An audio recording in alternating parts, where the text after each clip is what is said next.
Assalamu alaikum everyone. I am Momin Ali from Khyber Medical College.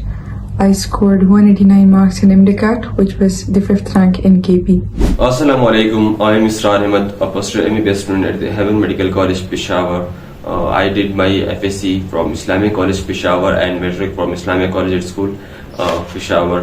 मेरा MDCAT का score 186 out of 200 था और मेरा MDCAT का जो एग्रीगेट था वो 93.9% बन रहा था. Assalamu alaikum. I am Ali Afzal Muhammad from the Khyber Medical College, Peshawar. I did my FSc from the Islamic College, Peshawar, and my schooling was from the Student Model High School and College, Akodakhat. My MDCAT score was 181 out of 200, and it was 12th position in KPK, and I was ranked 172 in the provincial merit list. Assalamu alaikum everyone, this is Mia Lishfa Khwaja and currently I am studying at Khyber Medical College, Peshawar. My ETA score was 180 and my grade was 94.17. So basically I am recording this video for the channel of Dr. Hamza because जब मैं खुद भी एक MDCAT student थी तो मैं इनकी काफ़ी सारी वीडियोस देखती थी, डॉक्टर हमजा की, डॉक्टर ज़िया की और सीनियर्स की.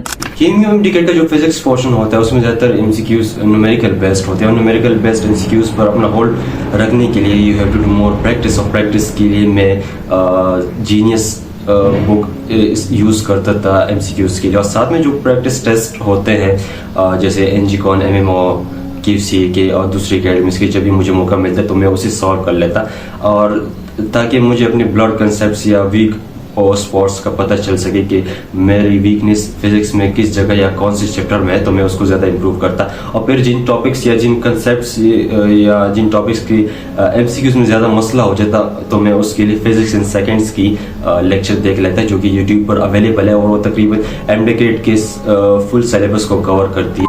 Now, physics is a subject that a lot of MDCAT students dread, but you only need two things to ace physics. That is strong concepts and extensive MCQ practice. Now, this is especially for freshers that when you're solving a lot of physics MCQs, there is this valley of disappointment that you go through, in which you're not scoring well in physics, in which you're attempting a lot of physics MCQs incorrectly. Now this is where you start feeling that maybe you're not good at physics, maybe physics is difficult. But the thing is that those MCQs that you're attempting incorrectly are showing you the concepts that you're lacking in, so that you can give those concepts more time. For physics, I would suggest Izhar sir lectures or short reviews के लिए आप physics in seconds के lectures भी देख सकते हैं. Izhar sir covers almost all the tricks and concepts that are present. उसके अलावा अगर आपको Izhar sir के lectures चाहिए, lecture notes written, you can go to Whiteboard, वहाँ वो available है. उसके अलावा प्रैक्टिस के लिए I would suggest the genius physics. मैंने जीनियस फिजिक्स से तकरीबन ऑलमोस्ट सारे MCQs कंसेप्ट्स क्लियर हो गए थे. और उसके अलावा किट्स की मैंने थोड़ी बहुत यूज़ की थी, so you can use kits also.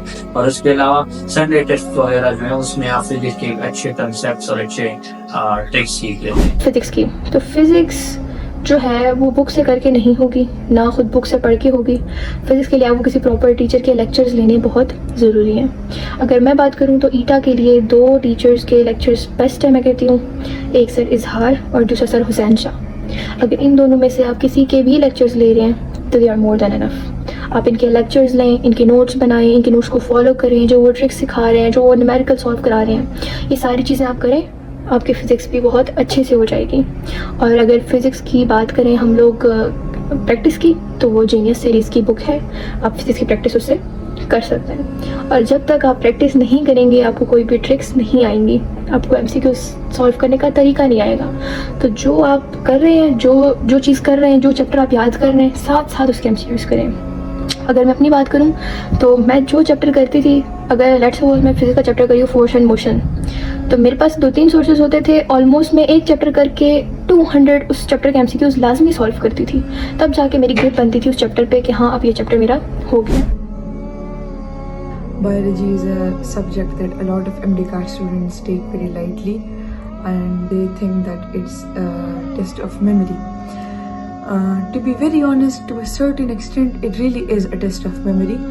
I am not a big fan of rote learning, but you need to have memorized every single line of your biology book, and I really mean it, because that is just how biology works.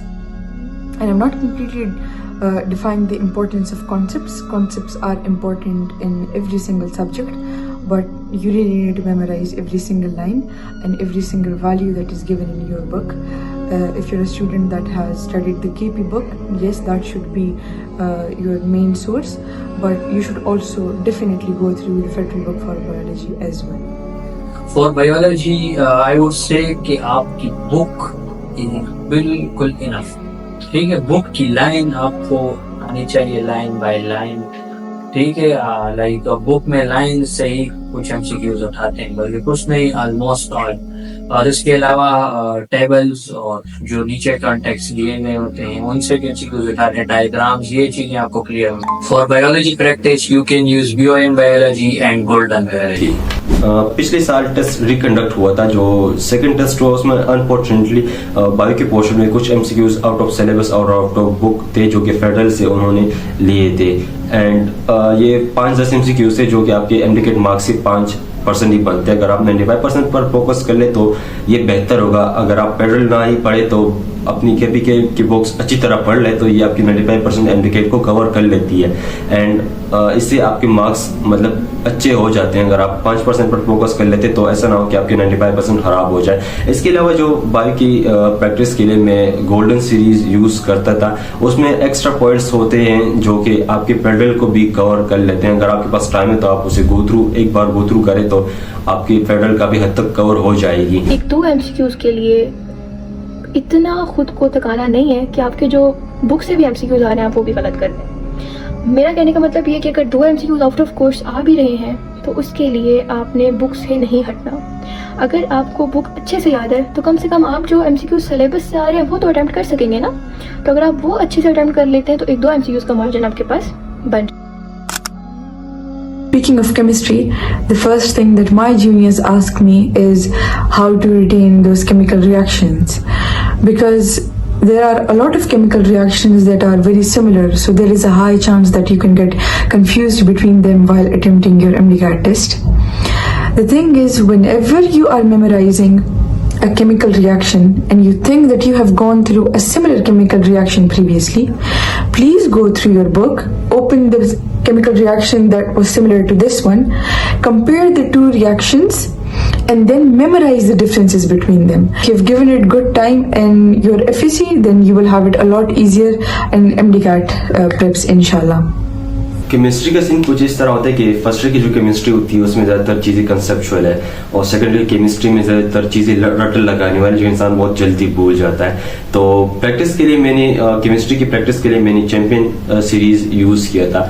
And कुछ लोगों को उससे problem होती है क्योंकि उसमें MCQs ज़्यादा होते हैं और काफ़ी कुछ एमसीक्यूज हार्ड होते हैं। तो अगर आप चैम्पियन से आपको मसला है तो आप एप्पल प्रैक्टिस बुक भी यूज़ कर सकते हैं केमिस्ट्री के लिए।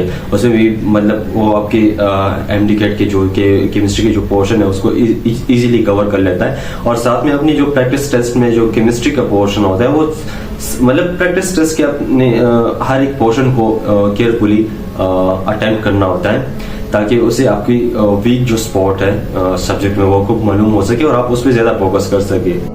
अच्छा, केमिस्ट्री के लिए मैं ये सजेस्ट करूंगा कि आप अगर 9 लेक्चर्स लेना चाहते हैं जो वाजिद अली कॉम्बो से लेक्चर्स ले। मैंने खुद वकार बेग सर और सियाद सर के साथ फर्स्ट ईयर पढ़ी थी और सेकंड ईयर मैंने जैद सर के साथ पढ़ी। आपको मैं ये सजेस्ट करूंगा आप बुक को साथ साथ लेकर चलें, लेकिन बुक के साथ एक्स्ट्रा कंसेप्ट जरूर पढ़ें, ठीक है। एक्स्ट्रा कंसेप्ट जो दिए जाते हैं जो कि टीचर्स देते हैं ये बहुत ज्यादा जरूरी है केमिस्ट्री में। फर्स्ट ईयर टॉपिक्स बुक के साथ साथ उनको कपल करते जाए विद एक्स्ट्रा मटेरियल, और सेकेंड ईयर केमिस्ट्री को भी आपने बहुत अच्छी तरीके से ऑर्गेनिक इनऑर्गेनिक दोनों को करना है, ठीक है। जिस टॉपिक में आपको डिफिकल्टी लग रही है उसका आप लेक्चर लें, जिसमें आपको लग रहा है आपके एमसीक्यूज गलत हो रहे हैं प्रैक्टिस में सो उसके आप लेक्चर जरूर लें ताकि वो एक्स्ट्रा पॉइंट जो आपके रह रहे हैं। लाइक फॉर एग्जांपल लीकर्स में हमारे पास बॉइलिंग पॉइंट मेल्टिंग पॉइंट में ट्रेंड्स वगैरह हो आ जाते हैं कि HF और H2O में और CCl4 में इनमें कौन से किसका बॉइलिंग पॉइंट ज्यादा होगा वगैरह वगैरह, ऐसी बहुत सी चीजें हैं ना, तो वो आपने जरूर करनी है, ये बहुत जरूरी है। और इसके अलावा जो है आपकी second year chemistry organic inorganic कुछ आपने नहीं छोड़ना, ठीक है। आपके पास कोई चॉइस नहीं है, कोई टॉपिक आप नहीं छोड़ सकते। अगर बात करें केमिस्ट्री की, केमिस्ट्री में मेन पोर्शन जो है वो फर्स्ट ईयर भी है, सेकंड ईयर की ऑर्गेनिक भी है। सेकंड ईयर की इनऑर्गेनिक थोड़ा तंग करती है, लेकिन उसके लिए भी आपने जो है याद करना है इसको अच्छे से, क्योंकि केमिस्ट्री में याद करने के मतलब एमटीकेट में याद करने के अलावा, क्रेम करने के अलावा कोई ऑप्शन नहीं है। हाँ, कॉन्सेप्ट्स भी बहुत ज़रूरी है, मैं नहीं कह रही कि कॉन्सेप्ट ज़रूरी नहीं है, लेकिन जब तक आप चीज़ को टाइम नहीं देंगे, आप याद नहीं करेंगे, वो चीज़ नहीं होगी आपसे। सो अगर ऑर्गेनिक की बात करें तो आप ऑर्गेनिक के भी लेक्चर्स लें अच्छे से, ताकि आपको मतलब अब आप ऑर्गेनिक बुक से याद नहीं कर सकते कि ये रिएक्शन होगा तो ये बनेगा, जब तक आपको उस रिएक्शन की बेसिस पता ना हो। Because English is a language, you cannot grasp its entire vastness in 2 months. If you're already good at English, well, that does give you an upper hand. The thing about English is the topics like the structure of conditional sentences and the use of punctuations. Now, those are things that you need to memorize. Other than that, there is very little to memorize in English because it's a language. You just need to know how it works and how sentences are structured in it. English के लिए आपने जो text book है facie part 1 और part 2 की, इसमें इसका जो ग्रामर पोर्शन है वो तो आपने लाजमी करना है, क्योंकि उससे अक्सर एमसीक्यूज आ जाते हैं। और इसके अलावा अगर आपके पास टाइम है, अगर ग्लोसरी जो बुक की जो ग्लोसरी है चैप्टर के एंड में, अगर आप इसे 1-2 बार गो थ्रू करें तो ये आपके लिए बेहतर होगा। इसके अलावा अगर आपकी इंग्लिश वीक है तो आप इसकी टेम्परेरी इंप्रूवमेंट के लिए आप हेल्प बुक्स यूज कर सकते हैं, जैसे कि केमिकल ग्रामर है, जो कि टेस्ट में जो एमसीक्यूज वगैरह आते हैं उसको इजीली कवर कर लेते हैं। आपने उन पॉइंट्स पर गो थ्रू करना होता है, और इसके अलावा इसके साथ प्रैक्टिस लाजमी करनी होती है। अगर आपकी इंग्लिश वीक है तभी तो आपने प्रैक्टिस पर बहुत फोकस करना होता है फिर इंग्लिश के लिए। अच्छा, इंग्लिश के लिए सर नसीर अब्बास के लेक्चर्स मोस्ट रिकमेंडेड हैं। तकरीबन जिसने मैंने सुना उन्होंने सर नसीर अब्बास के लेक्चर्स ही लिए हैं। सर नसीर अब्बास के 42-45 लेक्चर्स इजीली ऑनलाइन अवेलेबल हैं और आपने वहीं से करने हैं, बहुत अच्छे तरीके से वो कर लेते हैं। फिजिकल क्लास लेने से वो बहुत अच्छे हैं, क्योंकि आप 2 या 3 दिनों में, अगर आप पूरा दिन उन्हें दें, 2 या 3 दिनों में पूरी इंग्लिश आप कर सकते हैं। बच्चे जो है एक गलती करते हैं, वो इंग्लिश को बहुत लाइट लेते हैं, लेकिन English is the main game changer. क्यों? बच्चे सोचते हैं 18 MCQs हैं, 17 है, हो जाएंगे, लेकिन नहीं। बाद में जब एक मार्क्स उनका कॉलेज डिसाइड होता है तो वो इंग्लिश से होता है, क्योंकि साइंसेस पे तो सारों की ग्रिप होती है, बच्चे इंग्लिश पे फोकस नहीं करते। सो पर्सनली अगर आपको मैं बताऊं, इंग्लिश के लिए आप किसी भी टीचर को फॉलो कर सकते हैं, आप किप्स की बुक फॉलो कर सकते हैं, आप किसी और टीचर को फॉलो कर सकते हैं, लेकिन ईटा के लिए जो मैं रिकमेंड करूंगी, जो मैंने पर्सनली जिन टीचर के लेक्चर लिए वो सर नसीर अब्बास थे। Logical reasoning is something that a lot of us are very confident about. It is something that you can master with good amount of practice, but please do not be overconfident with logical reasoning, because sometimes it's just these MCQs that can make or break your dreams. So there are a lot of videos on the internet, on YouTube, about how to solve MCQs of logical reasoning, and I really believe that they would be sufficient. Also learn from the practice tests that you give, learn from your mistakes, and inshallah you will score 100% in logical reasoning.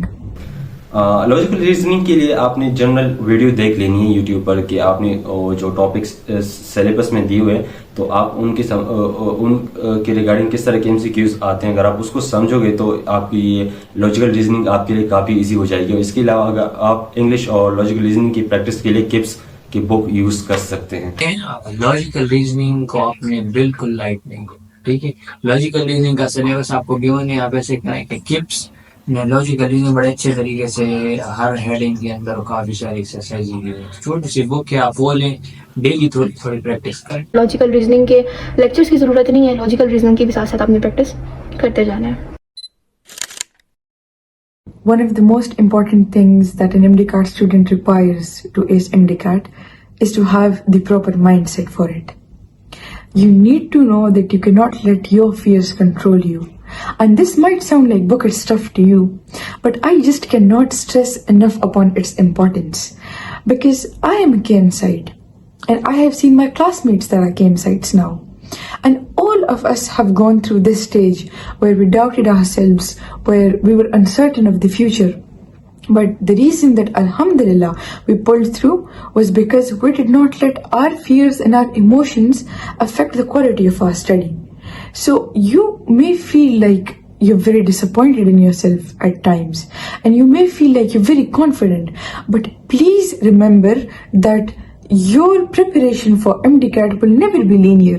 It will always have those ups and downs of morale and ups and downs of confidence. अच्छा देखें, जो चीज toppers को 300 के insights और इसके अलावा 850 selected student जितने मेडिकल कॉलेज है उनको 40,000 स्टूडेंट से आगे कैसे लेके जाती है, तो वो उनका माइंडसेट इंतहाई क्लियर, बिल्कुल क्लियर ऑफ कंफ्यूजन्स और सिंपल होता है कि मैं अपनी पूरी तैयारी करूंगा, मैं अपना पूरा बेस्ट दूंगा, उसके बाद मेरी सिलेक्शन जरूर होगी, और अगर नहीं हुई कोई मसला, ठीक है। दिस इज द थिंग जो आपको सबसे आगे लेके जाएगी, इससे आपके ऊपर कभी टेंशन नहीं है।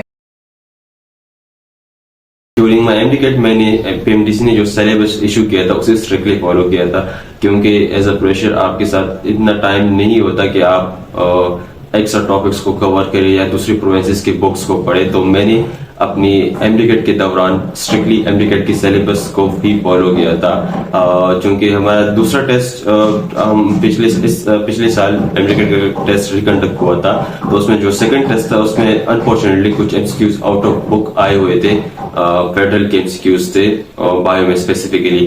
फिजिक्स और केमिस्ट्री तो नॉर्मल थे, लेकिन बायो में कुछ MCQs फेडरल की आए हुए थे। वो MCQ तकरीबन 5-10 MCQ थे जो कि आपके MDCAT के 5% ही बनते हैं। 5% आपके MDCAT के मार्क्स को इतना अफेक्ट नहीं करेगा। अच्छा, एक दूसरी चीज जो है वो है स्ट्रेटेजी, कि आपकी स्ट्रेटेजी क्या। तो देखें, मैं आपको सिंपल स्ट्रेटेजी बताता हूँ, ज्यादा कॉम्प्लिकेशन में पढ़ने की जरूरत नहीं। Physical academy not physical academy, फिर इतना टाइम नहीं है, आप 3 महीने आपके पास, उसमें आप डेली 6 घंटे फिजिकल एकेडमी को नहीं दे सकते। जो दे रहे हैं, बिलीव मी के they will have to repeat for year, ये हमारे तजुर्बे की बात, ठीक है। जितने भी हमारे साथ KMC में जितने भी मैंने स्टूडेंट से पूछा, दे टोल्ड मी और माई सेल्फ कि हमने फिजिकल एकेडमी एडमिशन किया, वी गिव 35-40,000 रुपीज, हम 1 हफ्ता 2 हफ्ते गए and then we skipped it, ठीक है। पैसे भी गए but still we knew time is important, हमने वक्त पर से ही फैसला लिया। जो चीज आप 3 महीने में कर सकते हैं, आपको नसीराबाद के लेक्चर 40 लेक्चर आप 3 दिन में खुद अपने पेस से ले सकते, तो उसके लिए 3 महीने जाने की क्या जरूरत। बिलीव मी, 5 दफा लेक्चर लेना जरूरी नहीं है, खुद पढ़ना 2 दफा आप ठीक से पढ़ें वो जरूरी है, ठीक है। सेल्फ स्टडी से कहते हैं, और प्रैक्टिस जितनी आपकी ज्यादा प्रैक्टिस होगी that is the most important, ठीक है। संडे टेस्ट आपने करने जबरदस्त तरीके से, का संडे टेस्ट QC कौन में से कोई एक पकड़े, उसी के सिलेबस के मुताबिक तैयारी करते जाएं, ठीक है, और उसे खूब सीरियस लें, लेकिन उसके रिजल्ट को सीरियस ना लें।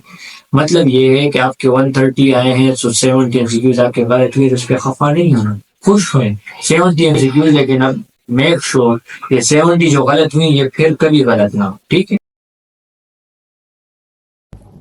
The question that I'm most asked by my juniors is how to set a routine for MDCAT preps. The thing is, there is no single template in which you will fit yourself into and you will ace MDCAT. You need to draw a customized timetable for yourself.